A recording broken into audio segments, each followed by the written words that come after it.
Well, the way I think of Shoppable and Clickable TV is really the holy grail of advertising. It's what advertising's been trying to do for the last 100 years, which is tell a story and sell a product. So to me, this is the future. I think consumers have grown tired of interruptive advertising, and I think consumers are looking for a new experience. And with shoppable content, or click, buy, and home delivery, you not only eliminate the need for interruptive ads, but the advertising can be more utility and can be more purposeful and less interruptive. And it also translates across device, especially connected TVs, where really the next battle is happening, the battle for the living room. And with shoppable content, not only can you own the living room, but you can give the consumer a place to buy the product right from their device. My first advice is to innovate and to be first and early, because this is also about consumer behavior. And the more that consumers become aware that they can do this, the more that they're going to take those actions. Not every product is going to be easily shopped on a clickable experience, but most products can be. And I think the idea is to tell stories, right? Instead of interrupting, instead of being a big advertisement, really build a story that people want to listen to, whether it was an ad or not, and then give them that ability to make that purchase. I think the key is for advertisers to be thinking differently, right? Of course, there's various measurements, whether it's CPM, or it's views, or it's cost per sale, or click-through, but this is so new that I think we have to think about a measurement that's a hybrid of these things. Of course, we want reach, we want awareness, and we want scale, but we also want to show that over time people are doing this. And I think to think about that, you've got to think about customer lifetime value.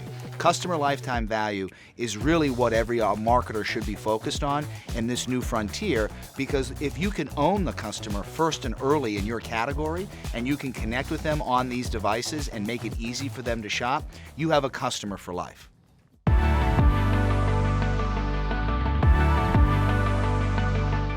Something coming down the marketing pike, I think that's really interesting, is around the ability for consumers to not only have the shoppability, which we've been talking about for many years. There's always this industry saying about when NBC in 2000 said you could buy Jennifer Aniston's sweater, and you still can't do that today.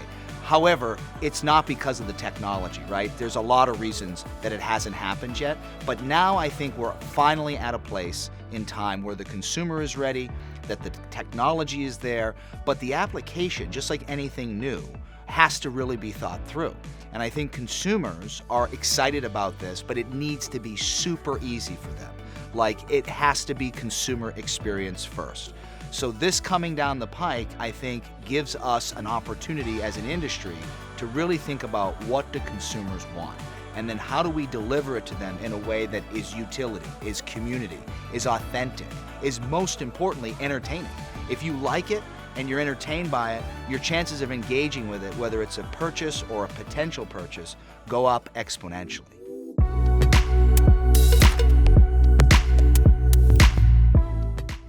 Well, I think the team dynamic of marketing teams continues to change. So the most impactful thing for those marketing teams is to be educated and learn about these new methods, these new opportunities. And there's always new things out there, right? AI is a big thing. Last year it was all about the NFT. Now Shoppable is having its own opportunity in the marketplace. There's an opportunity to learn, understanding what a fast channel is, free ad-supported TV. That really means streaming linearly, very similar to what you would see on a television, but having ads interrupt those video pieces, or mid-roll or pre-roll or post-roll interruptions. And that is exciting because it's free to the consumer. It's on all of these TVs already. It's kind of like what cable was doing, and now the TV manufacturers like Vizio and Samsung and all of the big, they're all launching their own fast channels. So now they're replacing the cable company. And the consumer wants free stuff. They want it easy to access. It's when they turn their TV on. There's no extra device that they have to buy. So fast is definitely an exciting new category. And then adding shoppable to fast is really what we're working on.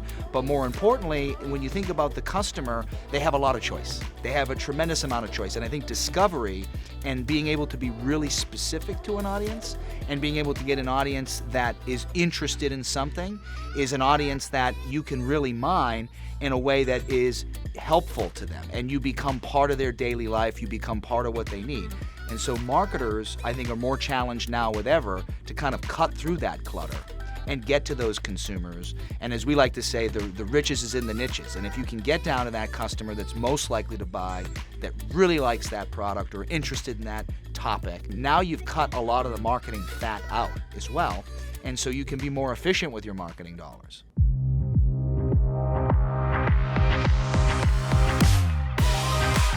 Well, I think the most critical skill for marketing leaders today is to be able to move fast and to be entrepreneurial. I'm an entrepreneur, so it's easy for me to say, but even when I worked at large corporations previously, you have to be an intrapreneur as well. You have to be able to navigate your political climate. You have to be able to navigate the key stakeholders in your organization. But to be able to get things done and move things forward without a lot of layers and like a lot of bureaucracy or red tape.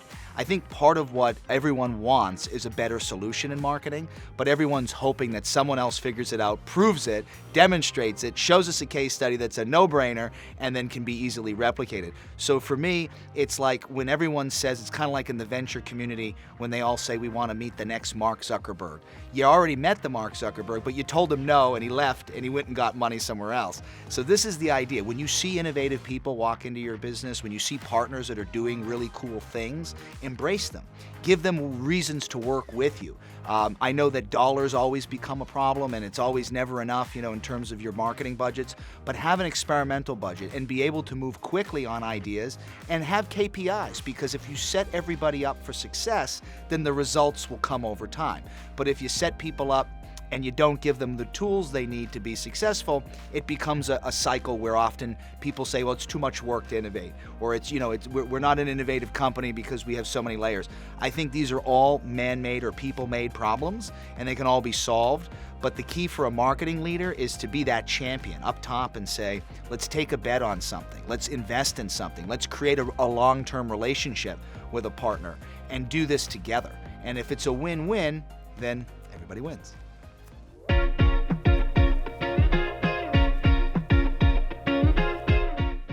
Well, I think there's always going to be an unknown. So the future of unknowns in the marketing industry essentially are being able to react to what happens tomorrow.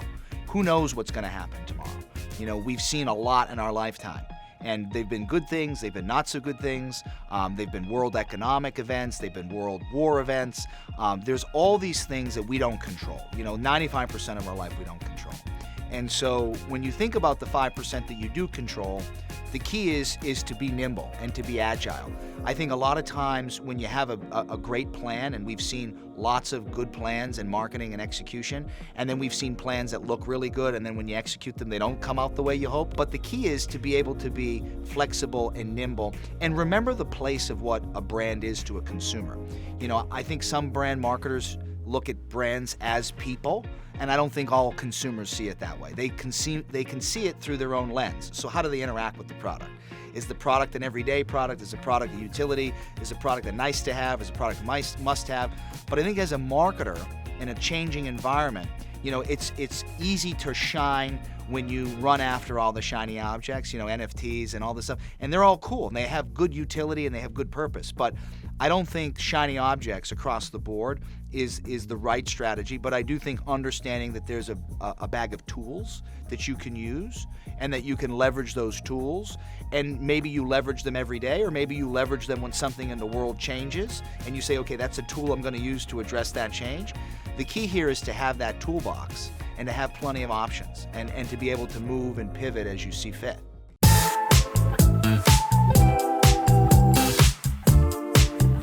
To foster safety and encouragement and overcome the challenge of fear, you have to be pragmatic, you have to be analytical, right? But there's a difference between analysis paralysis and really taking calculated risk. I think a lot of times people look at risk-taking as either I do it or I don't do it. The way I look at risk is I take calculated risk. Uncalculated risk can be very dangerous.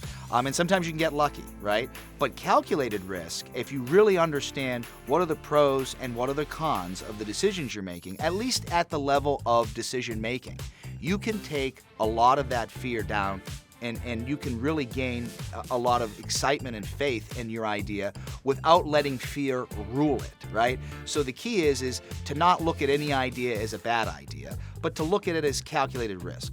Do a risk-benefit analysis. Understand, by taking this risk, this is what I'm going to achieve.